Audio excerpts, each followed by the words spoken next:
passe maintenant aux tumeurs gastriques. Madame, Oui, Madame, je معناتها mentionnement de la paroi bronchique. le manchonnement, c'est quand tu as quelque chose qui va encercler. C'est un véritable manchonnage. C'est cet encerclement. On parle de manchonnement. C'est bon? Madame, je معناتها الباريتي de l'œsophage. Chnia? Barité de l'œsophage. J'ai pas compris votre question. C'est quoi? Barité de l'œsophage. Je معناتها. Barite. ايه barité de l'œsophage. حكيتيها توا في الجابو. Madame, étude Lavant barité. barité. Le lavement, j'ai dit l'étude avec la barite. La barite, c'est le produit de contraste qu'on utilise. Soit on utilise de la barite, soit on utilise un hydrosoluble. C'est ça.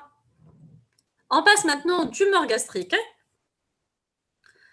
Et on va faire l'évaluation pour les deux cours à la fin des tumeurs gastriques. Donc, je vous demande de retenir encore les informations que vous avez déjà. Et comme je vous ai dit, j'insiste surtout sur la pathologie tumorale maligne et surtout quand on dit tumeur gastrique maligne, en premier, le type le plus fréquent, c'est l'adénocarcinome et puis il y a le lymphome et les gistes après.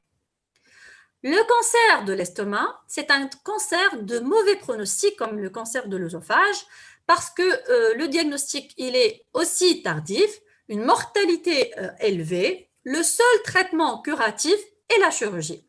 Et bien sûr, la prise en charge dépend bien sûr de type histologique, du siège de la tumeur, mais surtout de l'extension de la tumeur. Et là, c'est l'imagerie qui a un intérêt majeur pour guider la stratégie thérapeutique. Qui dit cancer de l'estomac, n'oubliez pas que le scanner intervient dans toutes les étapes, non seulement pour faire le diagnostic positif, de faire le bilan très thérapeutique et d'assurer un suivi en fonction du type histologique. Je vous ai dit déjà que l'adénocarcinome est le type le plus fréquent du cancer œsophagien. Il est malheureusement découvert à un stade évolué. La fibroscopie est le premier examen à faire si on suspecte un cancer gastrique. Et l'écho-endoscopie est d'un apport considérable pour les tumeurs gastriques malignes. Le transit œso-gastro-duodénal, le TOGD, n'a plus de place réelle comme avant, mais quand même, il montre des aspects très évocateurs. Il est toujours en double contraste si on va réaliser un TOGD pour rechercher une anomalie pariétale qui m'en comme ça. Et il y a différents aspects macroscopiques d'une tumeur gastrique, à savoir la forme végétante, la forme ulcéro-végétante et les formes ulcérées.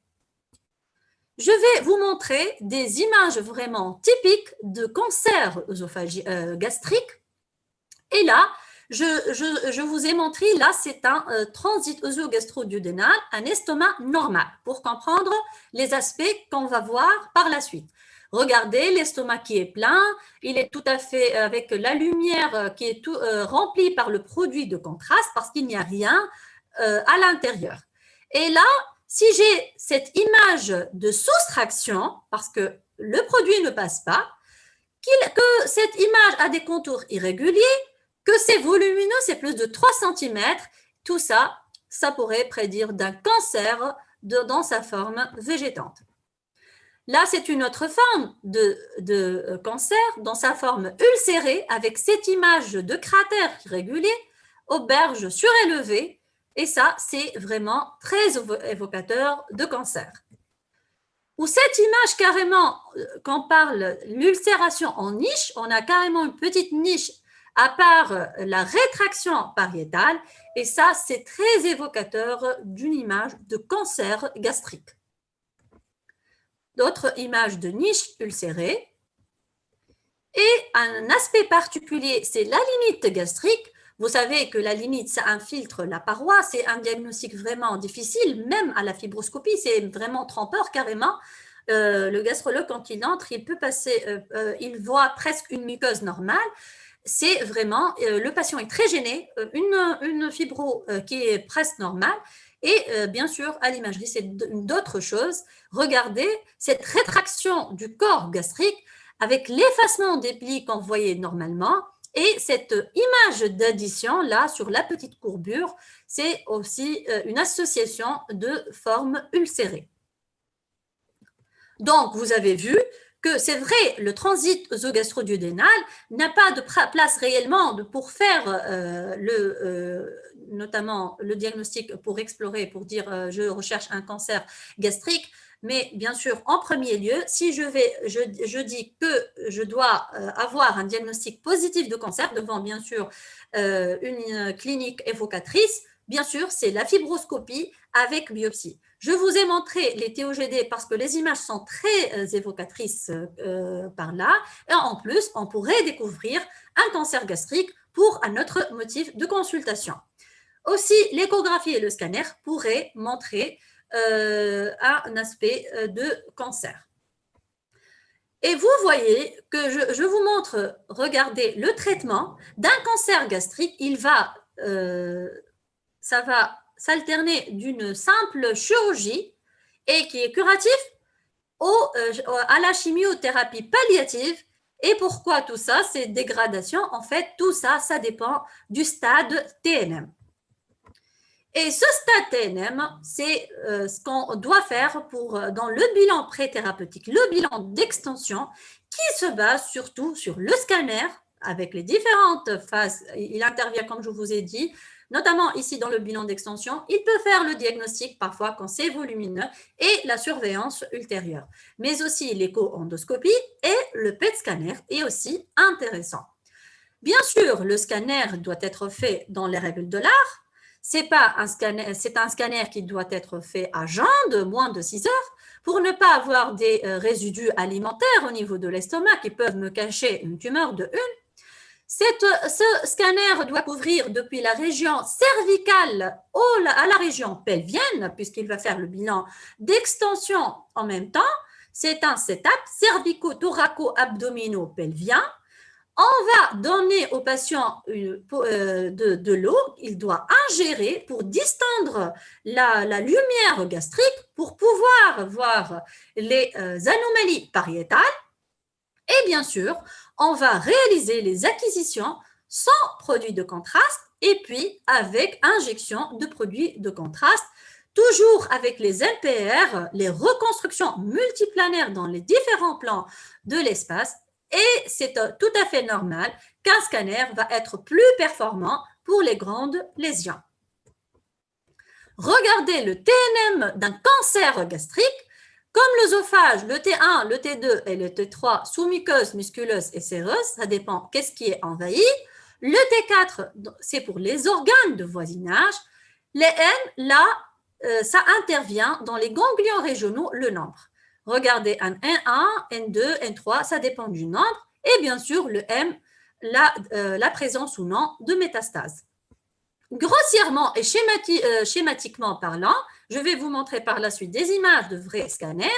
Mais quand est-ce que je vais dire que là, peut-être un T0, on m'a dit que j'ai un bilan pour faire d'un cancer gastrique documenté et sur le scanner, je ne vois rien. C'est pas qu'il n'y a pas de cancer, mais ça, c'est un réel, peut-être un stade T0 ou carrément un stade T1 avec un petit épaississement focal. Le T2, c'est un peu l'épaississement. On pourrait aussi voir qu'il y a de petites fines bandes de la graisse périgastrique, mais ça, le T1 et le T2, pour le scanner, il est très mauvais. À partir du T3, que le scanner, il a une importance pour faire le diagnostic positif et pour voir le staging tumoral du cancer, parce que là, j'aurai une masse à bord irrégulier et en plus, elle va infiltrer la graisse donc, périgastrique. Le T4, quand il est très bien vu, quand j'ai une infiltration des organes adjacents, là, je dirais un T4 sur le scanner avec toute sécurité. Le staging du T, comme je vous ai dit, dire que ça, c'est un T1 sur un scanner ou ça, c'est un T2 sur un scanner, c'est impossible. Ça, c'est des examens qui ont été stadifié sur l'écho-endoscopie. Carrément, je pourrais même interpréter que ça, c'est normal sur un scanner, même ça, parce que les plis, vous savez, les plis gastriques pourraient avoir cet aspect. Le scanner, il intervient à partir du T3 au niveau, en ce qui concerne du staging tumoral du cancer gastrique, parce que là, j'aurai des contours irréguliers, des bandes denses dans la graisse, et le T4, carrément un envahissement avec une anomalie de densité de l'organe envahi et une disparition de l'interface graisseuse. Vous voyez là, regardez, ça c'est une coupe sur le scanner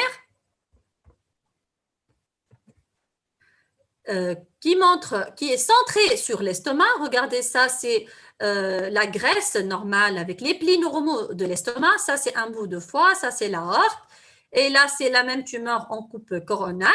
Mais regardez, il y a là une masse tissulaire, carrément il y a une petite bulle d'air.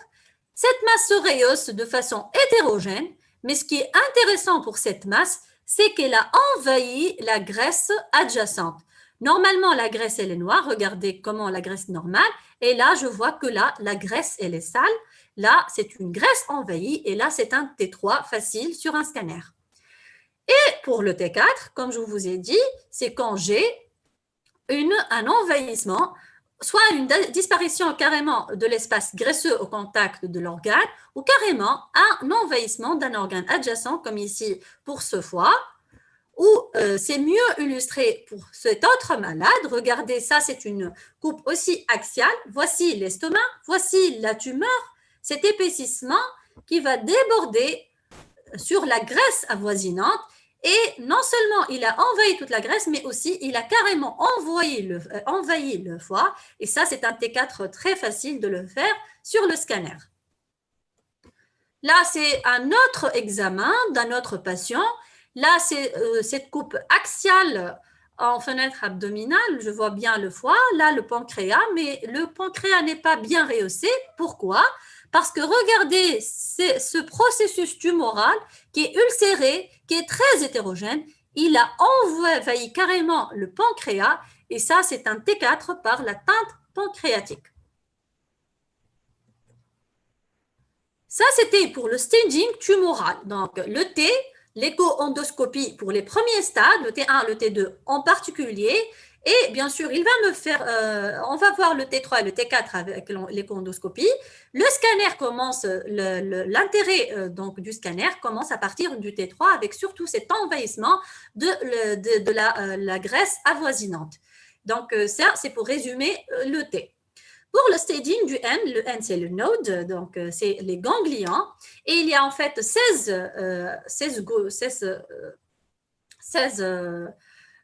groupes de régions de ganglions qui peuvent être envahis, du 1 au 16, en paracardial, droit, le gauche, tout ce qui est tout autour de la petite ou la grande courbure, tout ça jusqu'au niveau de la hanse. Tout ça, ce sont un groupe ganglionnaire, là, régional. Et à partir de l'atteinte du pédicule hépatique, le 12, le 13 en pré- et rétro-pancréatique, le 14 le long des vaisseaux mésentériques supérieurs, le 15 le long des vaisseaux coliques moyens, ou là, le 16, quand c'est autour de l'aorte abdominale, là, c'est un autre groupe, c'est les groupes ici 3 et 4, et c'est intéressant de différencier les deux groupes, parce que regardez, les groupes 3 et 4, d'une part, ça ne bénéficie pas du courage des deux, parce que là, le groupe 3 et le 4, c'est des patients considérés métastatiques. C'est clair, hein? Quand est-ce que je vais dire que mon ganglion il est envahi sur un scanner? C'est quand j'ai le petit axe, comme d'habitude, qu'il est augmenté de 8 à 10 mm, que sa forme elle est arrondie, qu'il est nécrosé, il est hypodense avec le rehaussement hétérogène, la nécrose centrale, ou c'est un rehaussement plus ou moins marqué. L'intérêt aussi du PET scan pour les métastases à distance ganglionnaire, et l'écho-endoscopie, c'est pour l'atmosphère périgastrique. Regardez pour ce patient qui a une lignite gastrique avec cette infiltration de la paroi gastrique, Mais regardez, je veux vous montrer cette adénopathie. Je dis adénopathie parce que je suis sûre que c'est un ganglion envahi, il est arrondi, il est hétérogène, son rehaussement garde en plus une nécrose centrale et son petit axe, il est plus que 8 à 10 mm. Ça, c'est d'autres aspects de ganglions envahis sur les scanners. Le PET scan, il est très intéressant pour faire le staging ganglionnaire et notamment, regardez pour ce patient, il avait ici la tumeur ici et regardez, il y a de tout petits ganglions périaortiques. Sur le scanner, vraiment, on ne peut pas trancher. Je citerai ces ganglions tout simplement. Je ne dirais pas que ces ganglions seront métastatiques, ni la forme, ni la taille, ni le rehaussement n'est suspect sur le scanner. Mais par contre, regardez sur le PET scan, non seulement il y a eu une fixation intense de la tumeur, mais aussi ces ganglions ont très bien fixé. Et malheureusement, puisque c'était en périaortique, le groupe 16, donc il est considéré carrément un malade métastatique. Comme je vous ai dit, les métastases à distance, à part les métastases ganglionnaires, le cancer gastrique, il peut métastaser au niveau du foie, du poumon, des surrénales, des reins, de l'os, la carcinose péritonéale. Si les métastases ovariennes, et ça entre dans les tumeurs de Krukenberg, et là, c'est l'enjeu surtout du scanner. Pour l'échographie, elle peut nous montrer surtout les métastases hépatiques, et qui sont d'ailleurs les plus fréquentes. Et quand je parle de tumeurs de Krukenberg, ça sera des masses bilatérales, des masses solides ovariennes et le péritoine. Notez que ça, c'est un très mauvais pronostic et sur le pronostic du cancer œsophagien. Regardez pour cette patiente, là c'est une coupe coronale. Là, c'est une coupe axiale fenêtre osseuse. Et là, une autre coupe coronale. Et là, c'est une coupe axiale passant par le parenchyme pulmonaire. Ce n'est pas une fenêtre parenchymateuse, mais c'est une fenêtre médiastinale. Mais on voit bien qu'il y a déjà une métastase pour cette tumeur. Regardez, ça, c'est la tumeur gastrique pour cette femme. Et elle avait une métastase pulmonaire. Mais regardez ces volumineuses masses qu'on a rattachées aux ovaires. C'était une tumeur de Krukenberg, bien sûr. Aussi, regardez l'os qui était hétérogène. Là, c'est le sacrum et là, ce sont les ailes iliaques. On voit bien qu'il y a de multiples lésions ostéocondensantes en taches de bougie. C'est des lésions condensantes à contour flou et c'est très suspect de métastase. Et aussi, regardez les volumineux nodules de carcinose péritonéale. Là, il n'y a pas de doute, c'est des nodules de carcinose. Et là, c'est un très mauvais pronostic pour cette patiente. Et ça, c'est très bien vu sur le scanner. Un autre patient, on voit bien les empreintes en empreinte de pouce sur le foie. Ça traduit la carcinose péritonéale.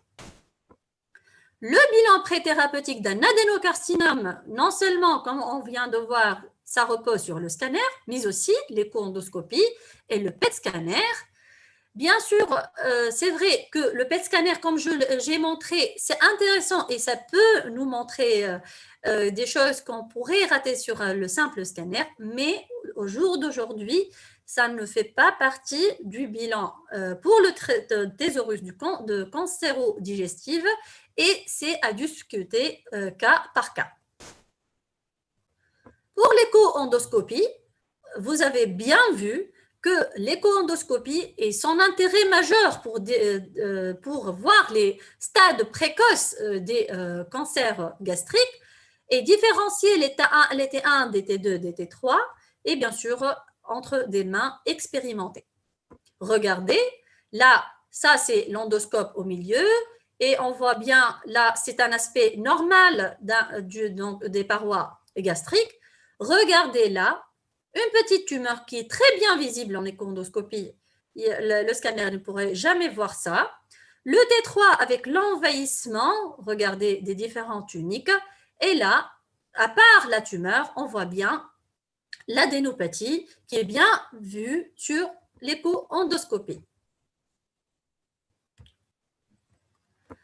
L'IRM est aussi un autre moyen intéressant pour faire la cartographie ganglionnaire, notamment par la séquence de diffusion qui permet de relever et de détecter les ganglions, mais elle va nous montrer des ganglions, c'est assez sûr. C'est une véritable cartographie, mais elle n'est pas très spécifique pour dire que ça, c'est un ganglion pathologique, à part, comme pour le scanner, si c'est un ganglion de grande taille, qu'il est hétérogène, qu'il se rehausse de façon hétérogène, la nécrose, avec l'infiltration aussi de la capsule tout autour, avec l'infiltration de la graisse péricapsulaire du ganglion, ça, c'est des critères, que ce soit pour le scanner, que ce soit pour l'IRM, pour dire que ça, c'est une adénopathie métastatique. Sinon, quand on vient de voir le PET scan et l'échographie aussi.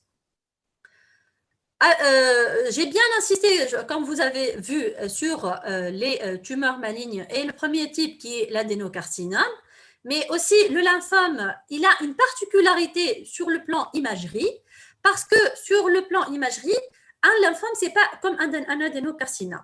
Regardez, le lymphome, c'est un épaississement qui est très important, qui est très étendu et qui se nécrose rarement.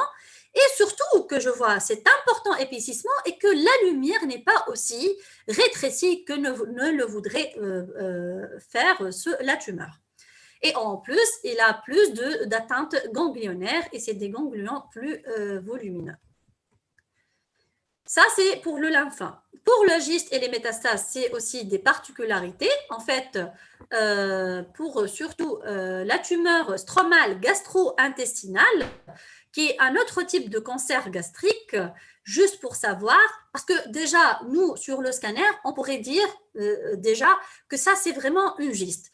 Parce que la gyste a un aspect particulier, surtout que c'est une tumeur qui se développe surtout en exophytique. Elle ne se développe pas beaucoup dans la lumière gastrique, elle peut se développer, mais surtout quand j'ai cet aspect de masse presque exophytique en dehors de la lumière gastrique qui est très nécrosée, là, je dirais fortement que ça, je dirais le type histologique même de la tumeur, je dirais que ça, c'est une tumeur gastrique de type gyste. Donc, pour conclure, les cancers gastriques, le scanner, c'est la modalité de choix pour la stadification préopératoire, en plus de la surveillance après pour les cancers gastriques. L'écho-endoscopie, l'intérêt majeur pour les petites tumeurs, les premiers stades, et bien sûr, comme vous avez vu, l'intérêt de ces nouvelles imageries, le PET scan et l'IRM, c'est encore, bien sûr, encore de progrès. Un tout petit mot sur la pathologie tumorale bénigne, et pour finir pour ce cours, c'est qu'on pourrait voir un petit, comme vous voyez là, un petit polype, ici, surtout dans le cadre du syndrome de Peutz-Jeghers. Ça, c'est un tout petit polype qui pourrait se voir là dans l'estomac, et c'est une tumeur bénigne. C'est bon, on va entamer maintenant l'évaluation des deux cours. Avant d'entamer le dernier cours, j'espère que vous serez interactifs. Là, pour les tumeurs de l'estomac, on est dans l'estomac, ce qu'on vient de voir maintenant. Le TOGD, le transit œsogastro-duodénal, est l'examen à réaliser de première intention, oui ou non? Non. La TDM est utile uniquement pour la recherche de lésions secondaires. La présence d'infiltration de la graisse au contact de la tumeur au scanner fait classer la tumeur, la lésion en T3. À votre avis? Oui. Oui. La TDM est un examen nécessaire pour faire le bilan de l'atteinte ganglionnaire. Oui. Oui. Les métastases hépatiques ne peuvent pas être recherchées à l'échographie car la tumeur gêne l'exploration du foie. Non. Non. On pourrait bien voir les métastases hépatiques. Bravo. Maintenant, on va revenir au cancer de l'œsophage. Concentrez bien Donc, ce monsieur qui est adressé par son gastroentérologue pour faire un scanner dans le cadre du bilan d'extension d'un cancer de l'œsophage. Ça y est, il est documenté cancer de l'œsophage, il nous vient pour le bilan d'extension. Regardez la coupe de scanner qui est réalisée après injection de produits de contraste. Regardez, pourquoi j'ai dit c'est que c'est injecté. Regardez l'aorte qui est blanche. À votre avis, est-ce qu'il y a un envahissement de la trachée sur cette coupe? Et si oui, pourquoi? Et si c'est non, pourquoi? Oui, parce qu'il y a des déformation de la paroi postérieure. Bravo. Il y a une déformation, un refoulement de la paroi. Et là, c'est bien sûr prédictif de l'envahissement trachéo-bronchique. Bravo. Et pour l'aorte, il y a encore le liseré graisseux, il est bien conservé. Oui. Sauf tout. Ben, Oui, merci. bravo. On est encore dans l'œsophage, dans les tumeurs œsophagiennes. Regardez, je vais vous montrer 2 clichés de transit œsophagien et je vous demande de décrire l'anomalie que vous voyez et de déduire la nature bénigne ou maligne. Il y a le A et le B. Qu'est-ce qu'est le malin et qu'est-ce qu'est le bénin et pourquoi? Un malin. A, C'était malin. A malin. Pourquoi A est malin? Paroi irrégulière. Paroi irrégulière. Donc, c'est une lacune, c'est vrai. Il y a une image de soustraction, mais je vois que cette lacune, elle est irrégulière. Bravo. Et pour le B, bénin. c'est bénin. En plus, regardez, même ici, les angles de raccordement sont ouverts. Bravo, bien vu. La lacune irrégulière et la lacune à surface régulière se raccordant en pente douce. Bravo, c'est bien, très bien vu. J'espère que c'est clair pour ce deuxième cours. Je sais que c'est un peu consistant. J'ai essayé de simplifier au maximum. Je vous ai montré le maximum d'images pour que vous pouvez retenir les messages clés.